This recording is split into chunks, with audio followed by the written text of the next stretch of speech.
The following program is a UNC Charlotte production.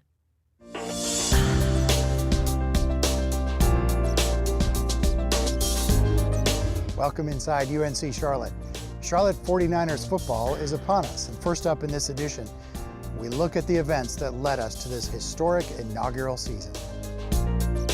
Then we'll sit down with Chancellor Phil Dubois, Athletics Director Judy Rose, and head football coach Brad Lambert to get their thoughts on what Charlotte 49ers football means to the university. Ike Belk, in many ways, he's Charlotte's senior statesman, and he's been an avid supporter in the development of UNC Charlotte. We'll take a look at Mr. Belk's impact that can be seen through academics, athletics, and the public art around campus. We'll learn more about the UNC Charlotte Student Health Center, whose mission is to promote health and wellness by providing healthcare education and outreach services to all 26,000 UNC Charlotte students. Plus, we'll profile 49ers women's soccer junior Amanda Jones, who hopes to continue her success on the pitch this season. All this and more inside UNC Charlotte. Now that 49ers football is underway, let's take a look back at a timeline of the events leading up to this inaugural season. Charlotte 49ers football timeline. 2006. Dr. Philip L. Dubois installed as UNC Charlotte's 4th Chancellor. The Charlotte Football Initiative is formed. The grassroots group hopes to bring football to the 49ers. The Board of Trustees authorizes the study of football. March 2007. Chancellor Dubois appoints the Football Feasibility Committee, chaired by former Board of Trustees Chair Mac Everett. 2008. The Football Feasibility Committee unanimously recommends the addition of football. The March to the End Zone pep rally was held by the 49ers student body. My recommendation to the Board of Trustees is that you authorize UNC Charlotte to apply for entry into the football championship subdivision, that is Division 1AA of the NCAA, with the goal of playing our first full season of football competition in the fall of 2013. All in favor of moving forward with the Chancellor's recommendation with the caveats and benchmarks and updated reporting that we've discussed, please say aye. Aye. Any opposed? Hearing none, the motion passes. 2009. DLR Group and Jenkins Pier Architects presents the initial renderings of the football stadium. The Board of Trustees unanimously approves the funding plan. 2010. The Board of Governors unanimously approves the funding plan. The legislature approves the capital project bill. Governor Bev Perdue signs the non-appropriated capital project bill. And now we can firmly say, yes, the Charlotte 49ers will play football in 2013. It's a done deal. The 49ers scheduled their inaugural home game versus Campbell for August 31st, 2013. 2011. And with extreme pleasure, introduce the Charlotte 49ers head coach, Mr. Brad Lambert.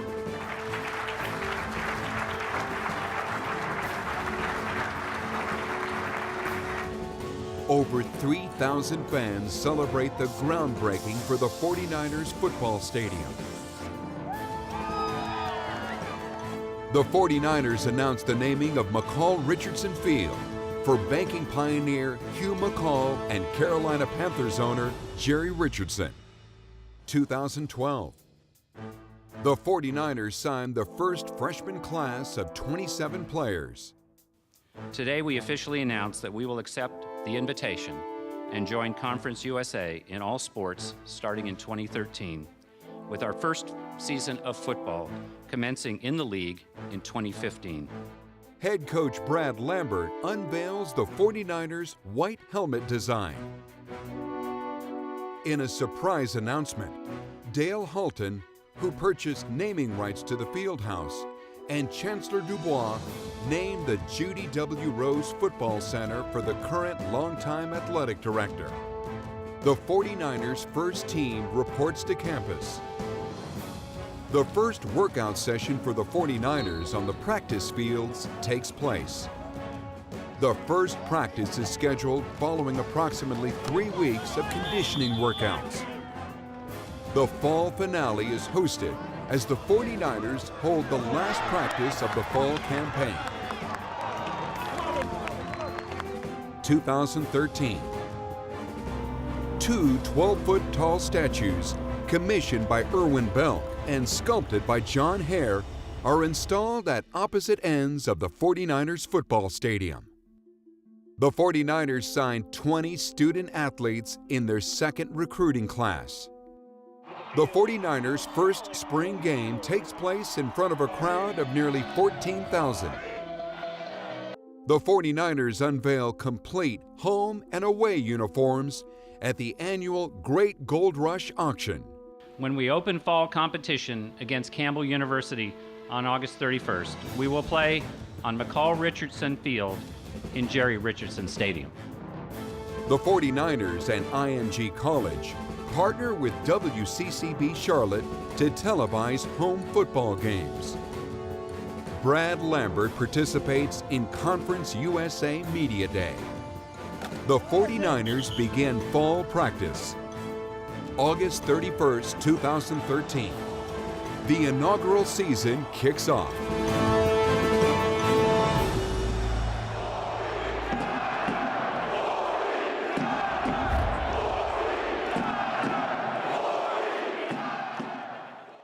In anticipation of this first football season, we recently sat down with Chancellor Phil Dubois, Athletics Director Judy Rose, and head football coach Brad Lambert to hear their thoughts on just what 49ers football means to the life of the university.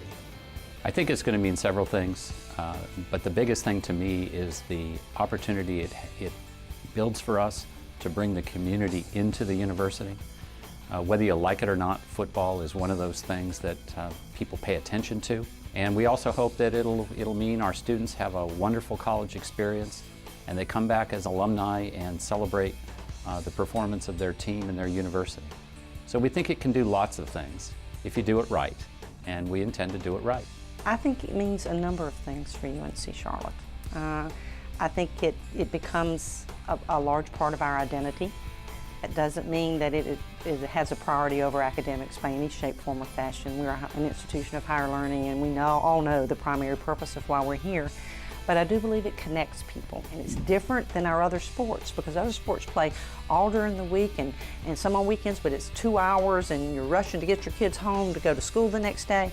Football's on a Saturday. Well, it might be on a Thursday sometimes too, but it's primarily on a Saturday, and you can bring your whole family. You can spend the weekend. You can walk around campus and say, gosh, this is the Belk College of Business, this is the College of Nursing, this is the College of Education. This is where I had most of my classes. And it reconnects people that were never really connected when they were here. And we think it'll shorten that distance, that 10 miles from Charlotte, that oftentimes you would think was from here to Raleigh. But we think it'll help do that as well. And the light rail coming out this way, all of that is really going to be a better connector to us for alums, to our existing students, and I think to the city of Charlotte and the region. I think what it's really ultimately means is a lot of coming together. I think that's why football is important for the university, for people to come together and just, bring a lot of camaraderie for this school, and everybody can come together on Saturdays in the fall, and hopefully we give them something they can be proud of on the football field and the way we represent ourselves and the university. But I think the number one thing is just everybody, it's got a chance for everybody to really come together, whether you're a current student, former student, and just bond together here at campus.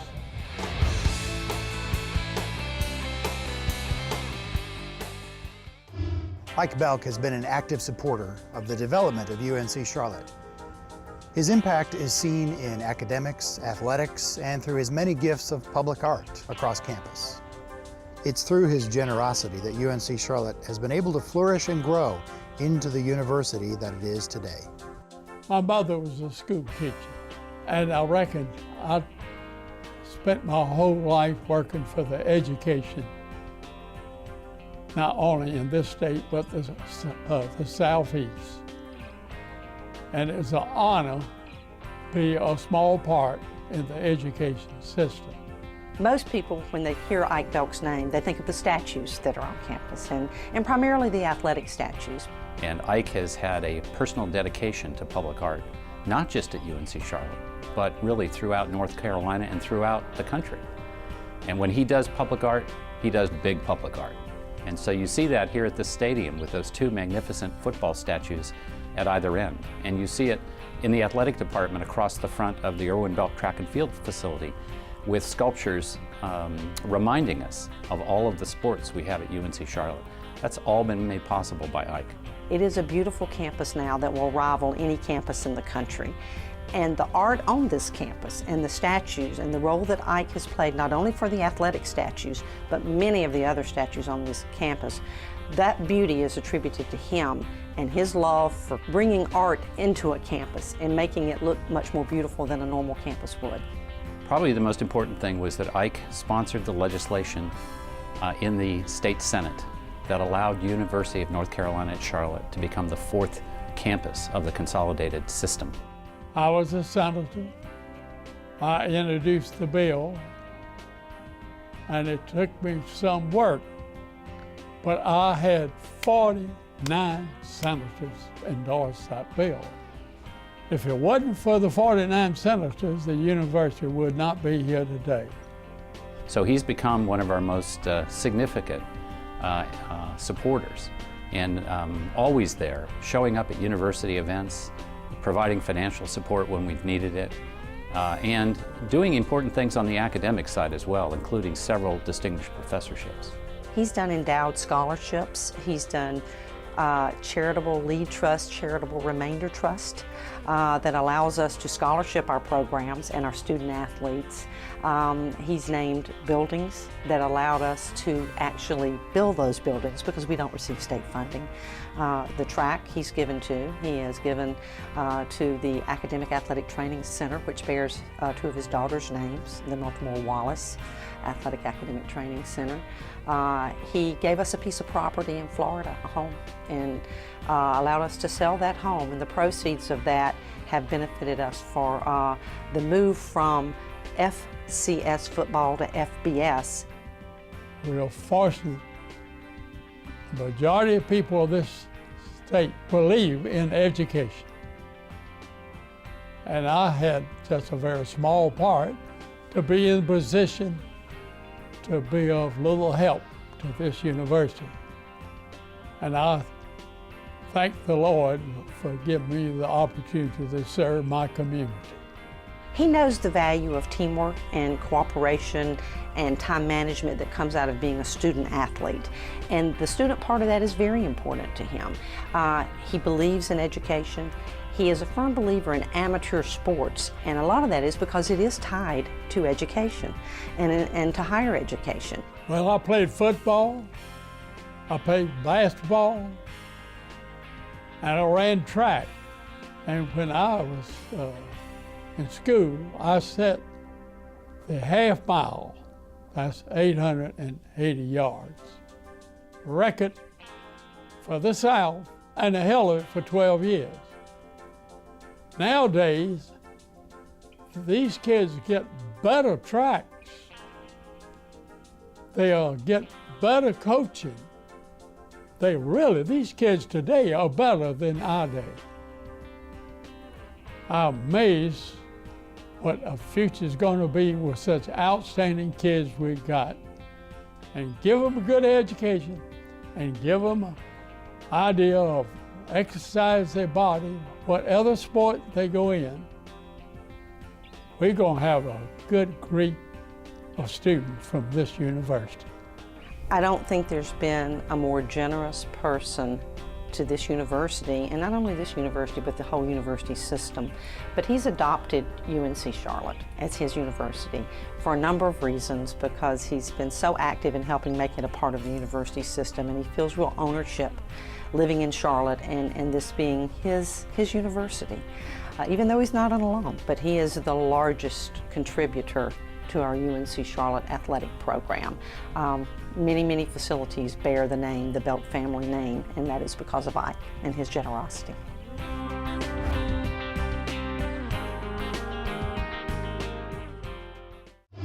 On July 18th, federal, state, and local leaders gathered for the groundbreaking of the Lynx Blue Line extension. This new 9.2-mile extension will connect uptown to the Noda Arts District and then run along North Tryon Street before it finishes at UNC Charlotte.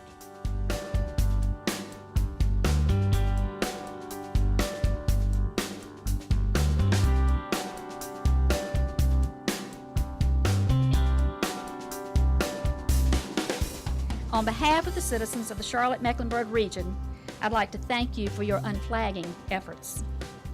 This extension would not be possible without your support. Without Phil Dubois and UNC Charlotte making that decision to do the curve, and it was a pretty big curve, Caroline, if I recall, into the UNCC campus, the numbers wouldn't have worked in order to get the formula matched from the federal government or the money from the state government. This connects us. This connects the region to education, to work, to jobs, to entertainment. And this is the fulfillment of one part of a major dream that so many of us were a part of. Today we're breaking ground on a project that represents the best of Charlotte's vision for itself. And when we're done, we will have doubled the length of this light rail network. We will have doubled the ridership to by another 18,000 riders each weekday. And we will create over 7,000 jobs now precisely when we need them. We've worked hard on this. I think everyone involved. The initial decision to bring light rail on campus, and then a lot of complicated decisions about what route it would take, where the stops would be, the granting of the easements, and recently the decision to put the utilities underground in front of the campus. I think we got it done because everyone realized that the benefits to the city and the community were too significant, not just the job creation in building the line, but in terms of the long-term potential for development along the Northeast Corridor. There's going to be enormous urban revitalization here, and we stand ready to assist with it. We realized the first goal of our vision with the introduction of the Lynx Blue Line in 2007. And I'm as excited as we prepare to break ground for the next phase and continue to advance rapid transit in our region. We are a city on the move. We are a city on the move, and we have been, and this is just going to add to our reputation. Now I'd like my colleagues on stage and several of our partners to join us as we officially break the ground for the construction of the Lynx Blue Line. Thank you.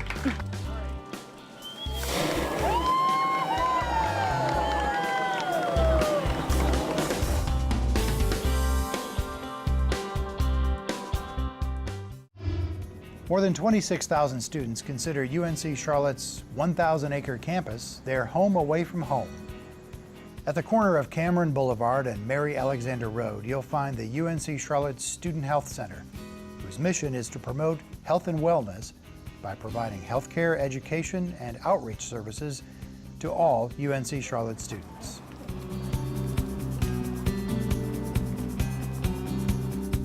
Our building opened in 2007. It tripled the size of our previous building, and we are already renovating it because we're making room for an additional provider. We have 5 full-time physicians, all board certified. We have 4 nurse practitioners and physician assistants. We have a full-time psychiatrist, one of the few in North Carolina that has that. I've been a doctor for 23 years.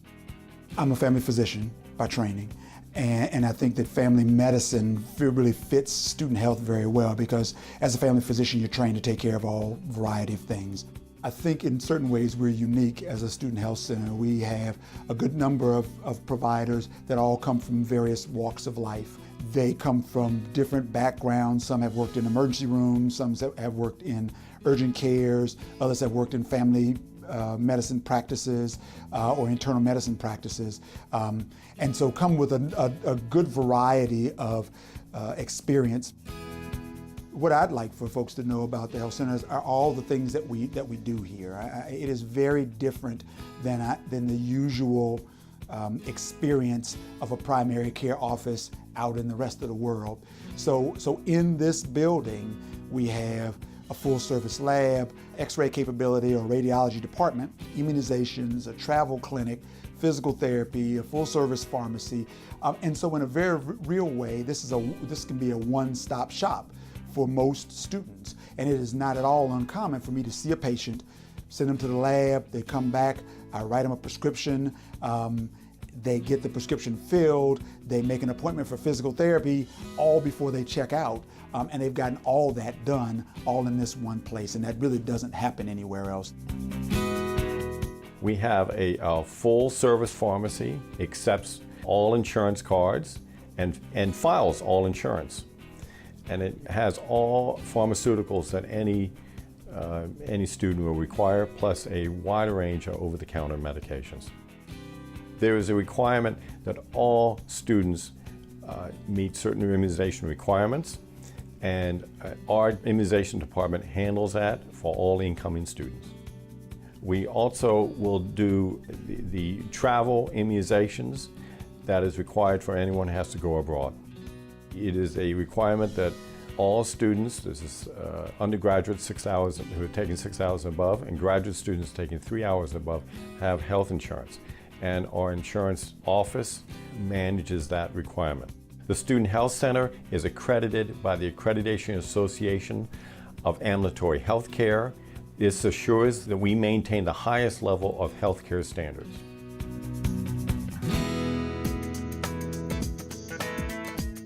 The Center for Wellness Promotion offers a variety of free services for students on campus: sexual health education and outreach, interpersonal violence and healthy relationships education and outreach, alcohol education, and one-on-one tobacco counseling, tobacco cessation counseling. The Center for Wellness Promotion offers many signature events throughout the year. One of the first ones when school starts in the fall is Oktoberfest. It's October, obviously a play on Oktoberfest, but this is an alcohol-free spin on that event. Another event that we do in the fall is World AIDS Day to provide free testing, HIV, AIDS, and syphilis testing to students on campus. And again, it's an event where we have many student organizations come and take part and really join in celebrating and bringing awareness to different events. The Collegiate Recovery Community is one of our newer services here for the university. The community provides academic enrichment for students. We provide scholarships for students who are at least 6 months in sobriety. We also offer peer education as far as peer-to-peer mentoring, and then we also offer 12-step programs through our AA, NA, and now this coming fall, our alumni meetings. UNC Charlotte is the first in the North Carolina system of universities and colleges to offer a collegiate recovery community. And because of that, we've been contacted by other universities to get an idea of how we set our program up here, some of the services that we offer, and how we were able to furnish a great room down here for students. And that's all because of IKEA Charlotte. The space is fairly small, and so IKEA specializes in furnishing small spaces. And so they believed in our vision and our mission for our students, providing them a safe environment that they could come and feel that they were surrounded in a place that were safe, sober, and free for them here on campus. So any student can become involved in the collegiate recovery community. They can just come and volunteer, come and attend some of the 12-step meetings, or come into some of the outreach events. So I think that the health center here does a very good job of seeing all patients from sort of all walks of life. So anybody who's a student on this campus is welcome here and is I think, well taken care of here. UNC Charlotte is a very exciting place to be, and we're very proud to be part of the university. So we want you all to be excited about wellness and all the opportunities that the Collegiate Recovery Community, the Center for Wellness Promotion, and the Student Health Center offer you here at UNC Charlotte.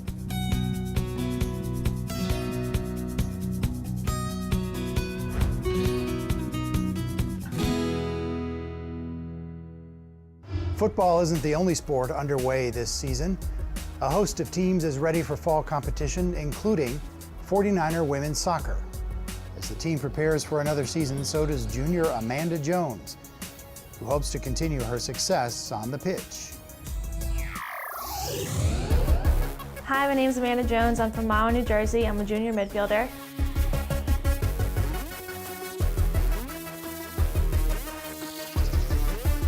Mahwah, New Jersey. 20 minutes outside New York City, right across the George Washington Bridge. So I grew up there and got to go into the city a lot, so that's a big part of my life.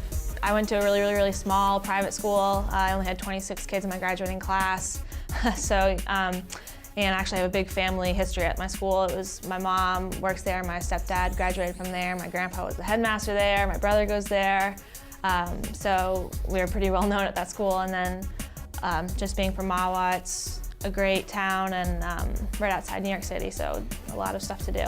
Well, definitely bagels and pizza, because there are no good bagels or pizza down here, unfortunately. The bagels are just unbelievable.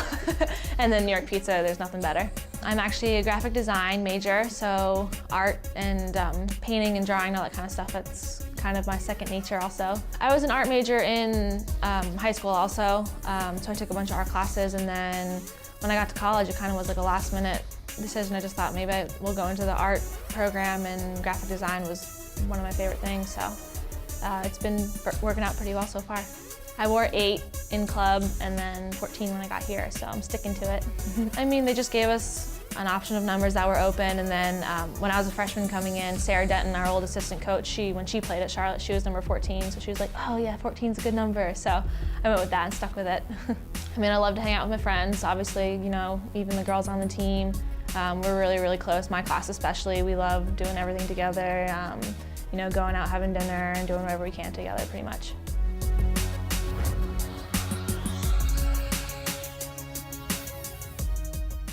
Thanks once again for joining us. You can see more on the web at inside.uncc.edu, and all of our segments are on YouTube.